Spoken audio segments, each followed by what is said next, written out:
Hello dear students, welcome back to our English class. Today once again I am here to teach you a new poem. So dear students, our poem name is Strawberries. Yes, strawberries. As you know, the strawberry is a fruit. So all of us have heard about the strawberries and most of us have seen it as well as tasted it also, right? You, me, all we have seen the strawberry and tasted it also. So let's learn something about this fruit in an interesting way. So let's begin our poem. So dear friend, first of all I will recite the poem. Afterwards I will explain it. So you can see the poem on your screen. Strawberries that in gardens grow are plump and juicy fine, but sweeter far as wise men know, spring from the woodland wine. No need for bowl or silver spoon, sugar or spice or cream. Has the wild berry plucked in June beside the trickling stream. So students, in this poem there are two stanzas. So first stanza is that strawberries that in garden grow are plump and juicy fine, but sweeter far as wise men know, spring from the woodland wine. So students, in this first stanza the poet is telling us that the strawberries are sweet and of different varieties. Garden strawberries are widely grown variety. Means in the first stanza the poet is telling us that the strawberries are in different varieties, but among these all the strawberries which are growing in garden is different than the other varieties of the strawberry which grown in garden is appreciated to its smell and its juicy texture and full rounded in shape, and the strawberry which grows in garden is in full rounded shape.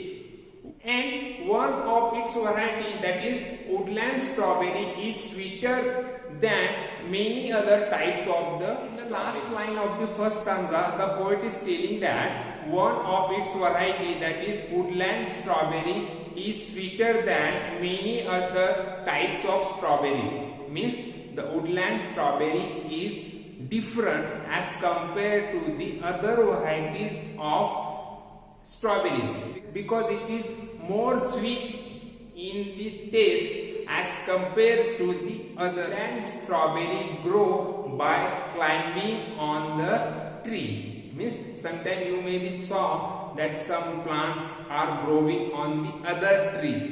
Like this, the woodland strawberry also grows by climbing on the tree. Right? So in this way we studied about the first stanza. Now we have to know about the second stanza.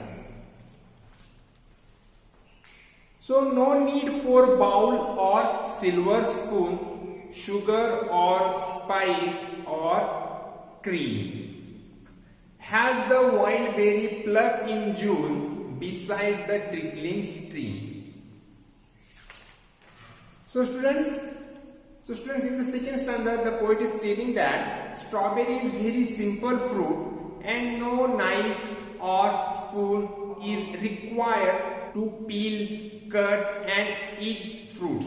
Means strawberry is very simple fruit and to eat the strawberry there is no need of knife or spoon. Without this thing also we can eat the strawberries. Means if we are eating other fruits like mango or watermelon like this, so we need knife and other things, but for strawberry there is no need of such things. Okay, so this is the difference between the strawberry and other fruits. Again the poet is telling us about the strawberry, that the strawberries are so sweet that nothing like sugar, spice or cream. Means the strawberries are already sweet in the taste. So there is no need of cream or sugar or spice with it. So means in the last line of the stanza, the poet is telling us that the wild strawberries are usually cultivated beside the slowly flowing stream. Means where the water flow is flowing slowly. Beside this stream or beside this water flow, the wild berries are cultivated at the end of the summer. Right? So students, in this way today we learn about a fruit, that is strawberries. I hope you understand this poem. Now we have to learn about the hard words of this poem. So you can see the hard words of this poem on your screen.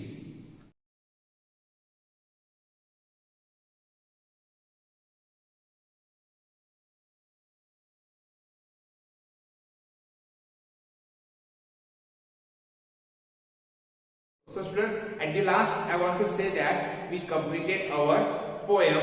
I hope you understand about this. Okay, thank you.